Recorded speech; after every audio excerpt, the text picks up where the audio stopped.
Adanna was the most beautiful girl in the village, and on the morning of her wedding, the sun itself seemed to linger on the horizon, hesitant to rise and miss a moment of her.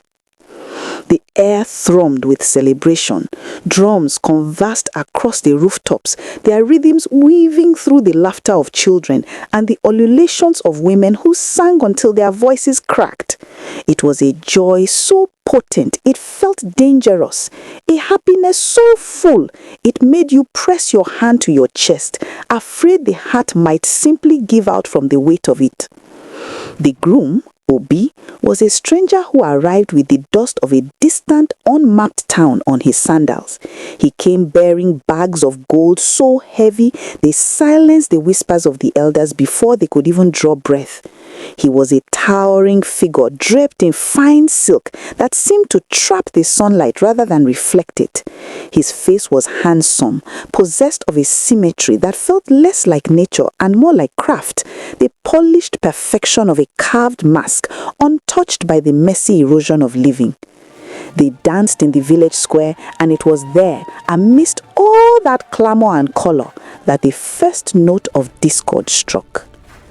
His hand settled on her waist, and the cold that seeped from his palm was not the relief of river water or the breeze of evening.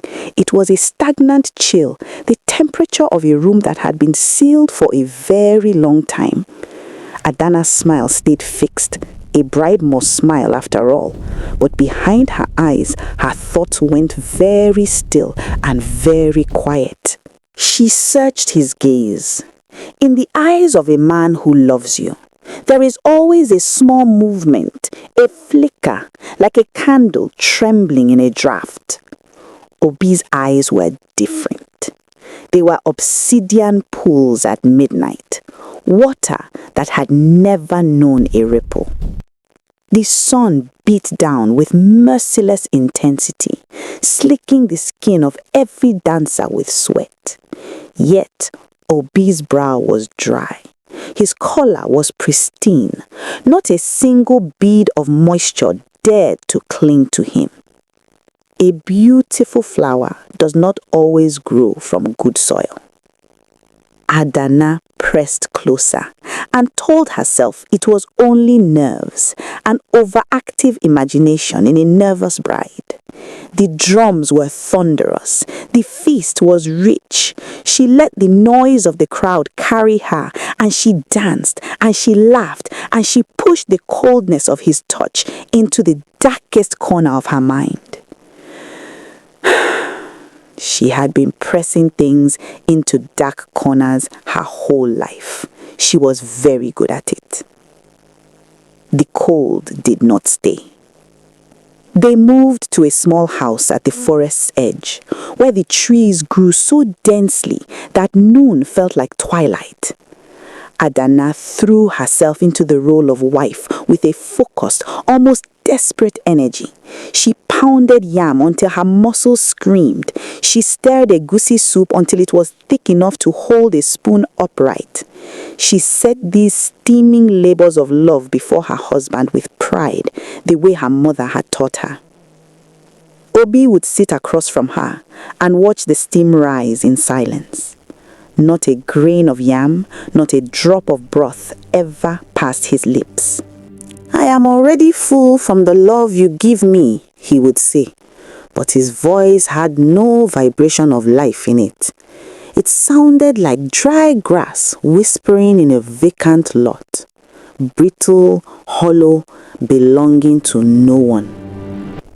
Soon, the house began to change. The hearth fire would sputter and die even when fed with dry, fresh wood.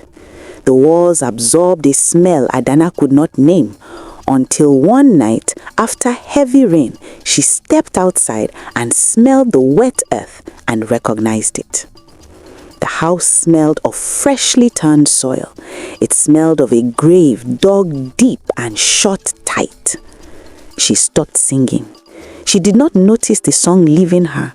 It departed the way warmth flees a cooling body, slowly and silently, without announcing itself. Her heart became a heavy stone in her chest, and she moved through her days as if wading through deep water, every small action requiring a terrible, exhausting effort. She told no one. What would she say? That she lived in a house full of gold and silk, with a husband too beautiful to be real, and something was deeply, irreversibly wrong? Who would believe a woman who had everything complaining of the cold? Adanna lay on her side, eyelids barely parted, watching the darkness through her lashes. She had been doing this for 3 nights, feigning sleep, waiting. Tonight, she watched Obi rise. He did not wake with the grogginess of a sleeper. He snapped upright, sudden as a shadow cast by a passing cloud, and walked out into the thick ink-black night. Her legs trembled when she stood. She wrapped her cloth tight and followed him. He did not walk. He displaced space. He moved without the small human hesitations. No ducking under branches, no pausing at puddles, no sound of feet on dry leaves. He passed through the undergrowth like smoke through a sieve, disturbing nothing, leaving nothing behind. Adanna's cold sweat soaking through her wrapper was her body telling her what her mind already knew. She kept walking. He stopped in the deepest part of the forest, in a place the village children only ever whispered about. In the clearing stood a small mound of earth topped by a wooden cross. Even in the darkness, she could read the name carved into the wood. It was the name she had spoken at the altar. It was the name she now carried. And then the man she had married began to sink. He went into the ground not like a man falling, but like water soaking into sand, steadily and then all at once, until the clearing held nothing but the cross, the mound, and a silence that felt complicit. Adanna did not scream. Her voice had fled to a place she could not reach. She ran. Yes, the old Dibia lived in a hut beneath the great Iroko tree, a place so cluttered with the tools of the spirit world, bundles of dried leaves, carved fetishes, clay pots, the smell of smoke and something older, that standing inside felt like entering a mind that had been thinking for centuries. He was sitting outside when she arrived, as though he had heard her crashing through the dark forest long before she appeared. He looked at her without surprise. The one who chases a butterfly may find they have run into a lion's den. Adanna fell to her knees before him. She told him everything: the cold hand at the wedding, the untouched food, the smell of earth, the name on the cross in the clearing. She told it the way a person tells something their mind has not yet fully accepted as real. The Dibia listened without interrupting. When she finished, he shook his head slowly, the way a man shakes his head at something terrible that does not entirely surprise him. He told her that Obi had died in a distant city 3 years ago, and its spirit had been too greedy to accept it. It could not let go of the warmth of the living, the taste of food, the sound of breath. So it had returned, wearing the shape of the man it used to be, looking for a wife to drag down into the dark. The dead are jealous, the Dibia murmured, as though this were a thing he had said many times before. He went inside and came back with a small clay pot filled with black sand and the crushed leaves of a bitter plant she had never seen before. He pressed it into her trembling hands. Tonight, when he comes for you, you must act, but you must be faster than the dawn. Before the first cock crows, his claim on you will be iron. After that, no medicine can break it. Adanna clutched the pot to her chest. She thought of her mother. She thought of every bride who had ever ignored the cold in a man's hand because the drums were too loud and the gold was too bright. She turned and walked back toward the edge of the forest. The house was dark when she entered, but it was a suffocating darkness, heavy and pressurized, the air of a tomb. Her breath materialized in a white cloud before her face. The cold was so deep, it felt like the house had been breathing it in for years, saving it up for exactly this moment. Obi sat on the bed with his back to the door. He did not turn when she entered, but the room responded to her presence, the walls seeming to contract, the smell of damp earth rising up from the floorboards like something surfacing. "Where did you go, my beautiful wife?" The voice did not come from him. It came from the walls, the floor, the thatch above, a surround sound of malice that the house itself seemed to have been rehearsing. Adanna hid the clay pot beneath her cloth and forced her voice steady. "I went to the stream for water." The lie hung brittle in the air. Obi turned his head, too slowly, a mechanical rotation that no living neck should achieve, until his eyes found hers. They were no longer still ponds. They were voids, two holes where eyes should be, and behind them nothing, no depth, no distance, just the absence of everything. The house groaned. The smell of the grave became suffocating. Adanna felt her strength draining away, leaking out of her like water from a cracked jug, steady and patient and unstoppable. The floor beneath her feet felt like deep mud, gripping at her ankles, pulling her towards something she could not name. Obi stood. He rose to his full height and then past it, stretching unnatural and tall until his head brushed the thatch of the roof. He reached toward her with one long, frozen hand. Adanna thought of her mother.